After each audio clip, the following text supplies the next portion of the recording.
on his way to Morley Corrupt's offices. Are you Morley Corrupt? Of course not. I'm just backdating some records here. That's the man, Lieutenant. My friends here tell me that you tried to cheat them out of their rightful inheritance. That's impossible. I'm as honest as the day is long. You want to hit the light switch? It's on the wall. Look here. Did you tell them that 1/2 plus 1/4 equals 2/6? Something like that. And everyone knows that 2/6 is just another way to write 1/3. So they get 1/3 and I get the rest. But, Lawyer Corrupt, we already know that Fluff was given 1/2 the estate. 1/2 is bigger than 1/3, so we know you're cheating. That's telling them, Lieutenant. 1/2 plus 1/4 is not 2/6. You can't just add the denominators together. Look, 1/2 is the same as 2/4, and 2/4 plus 1/4 is 3/4, not 1/3. You're not a nice person, Lawyer Corrupt. That's what my law professor said. You'll be punished for this, you scalawag. Sticks and stones can break my bones, but names will... And that's what Dirk did, and that's what allowed him to get back to the bees, and that's what made him happy. You know, it makes a mathematician feel good to know that by using common sense and good old logical thinking, he can solve a lot of the world's problems. I wonder what this sticky stuff is. You have a swole thumb. You mean swell thumb, as in swell, elegant. Swole as in swollen thumb. Gee, a talking bee. See you around the quad, Toots. Yahoo! Gee, a screaming human. And as Dirk's thumb rises slowly in the east, we bid a fond adieu to one of the world's best mathematicians and worst naturalists.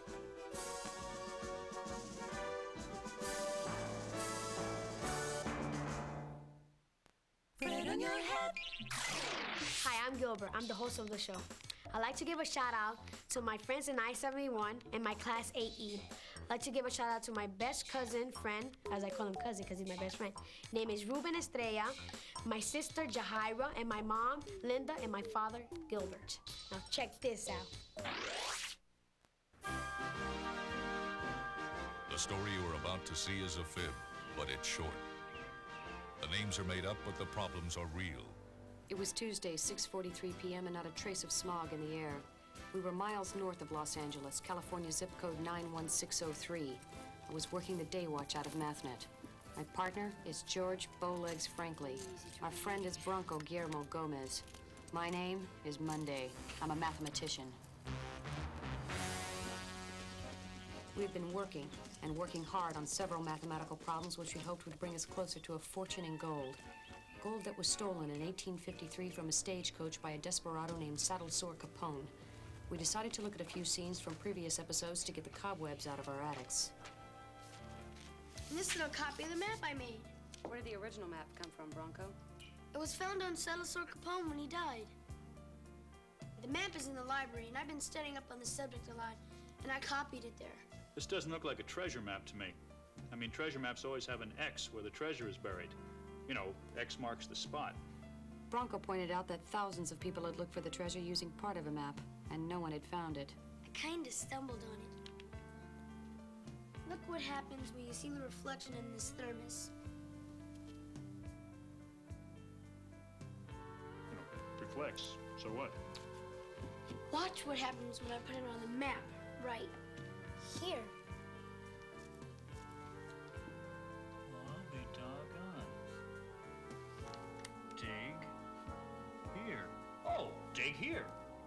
That was enough to interest me and George, and we made our way to Mulch Gulch to look for stolen gold. Dijon Moutard, a librarian, warned us about an old desert rat in the area. A foxy old desert person named Rommel. Scruffy Rommel.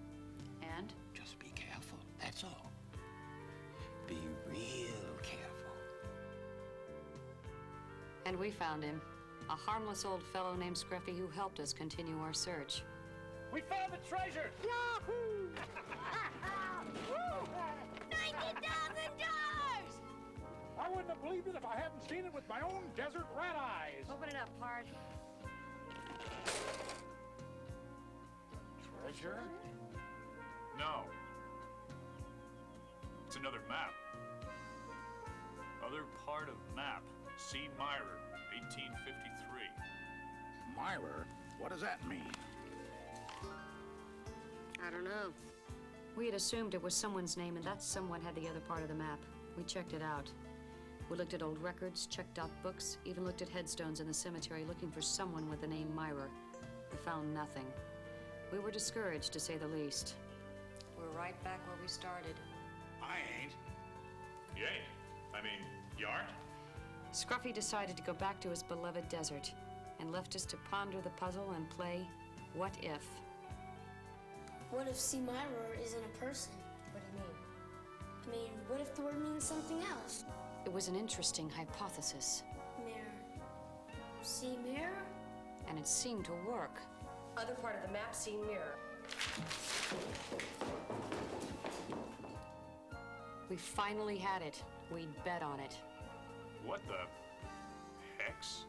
Hex? A hex is a spell of some kind. Something's funny about that word. Yes, the letters are symmetrical, if that's what you mean. Yeah, so if you put a mirror along one half, you see the other half. That's why they make the word. What I meant was, maybe he misspelled another word. Hex. Look. Bronco, you've done it again. Hex marks the spot. You know something? What? We know that hex marks the spot. Uh-huh. What spot does hex mark? Exactly. There are no landmarks on the map.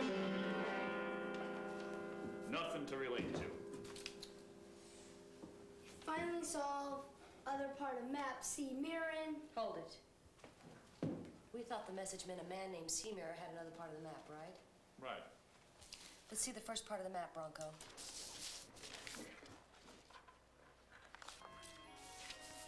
They match. This is the other part of the map. We know that this triangle is to scale. Let's assume this one is too.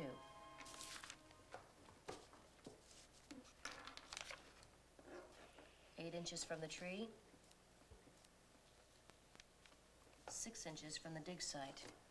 And look, it's identical to the other triangle.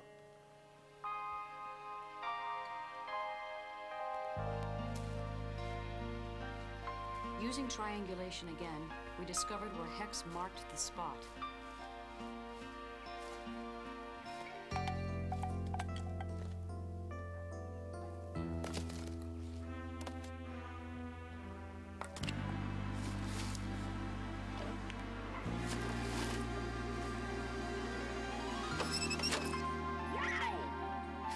It's the gold. And isn't it lovely? And Bronco, I guess the gold is yours. No strings? No strings. What are you gonna do with it? You're gonna give it to me. Did you say something, Kate? No, but... Up with your hands. Stick 'em up. Mr. Mutard? Shh! What are you doing here? Coming to claim what's my own. Now, all of you, up with your hands in the air. Just a minute, Mr. Mutard. That gold isn't yours. It is now. I've been looking for it my whole life. Saddle Sore Capone was my great-grandfather on my mother's side, and that gold belongs to me. But Saddle Sore Capone stole that gold. It wasn't his to begin with. Oh, don't be a nitpicker, Miss Monday. Now, all of you down on your tummies. I'm gonna tie you up. You're giving librarians all over the world a very bad name, Mr. D. John Mutard. Can't be helped. Now, just shush. Reach for the skies, you four-flusher! Don't try anything foolish, Jasper. Why, you low-down polecat? I'm gonna marry your face to that wall! Wall! Wall! Wall! Wall! Wall! Wall! Wall! Wall! Scruffy, are you ever a sight for sore eyes? Howdy, Miss Kate. Hope I didn't interrupt anything. You know, I was thinking, what if that name C. Myrer wasn't really a name after all, but an instruction? You know, something like C. Mirror. Does that make any sense? Perfect sense, Scruffy. Perfect sense. Tell me, Scruffy, why didn't you use that gun on Dijon? Don't believe in him. Over there. Mutard. Thank you for this Rommel. What did he say? I didn't hear him, Scruffy. I don't know what he said.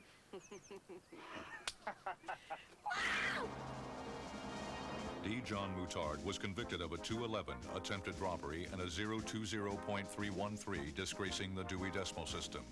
Bronco Guillermo Gomez took the $90,000 and saved $80,000 for his college education. The other $10,000 he put in a money market account, figuring the rollover factor would be about 6.7 times his principal in 20 years, if the market stayed healthy.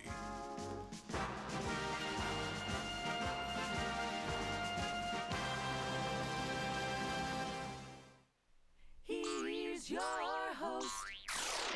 This is the end of the show, Gilbert, and since you've been such a great host,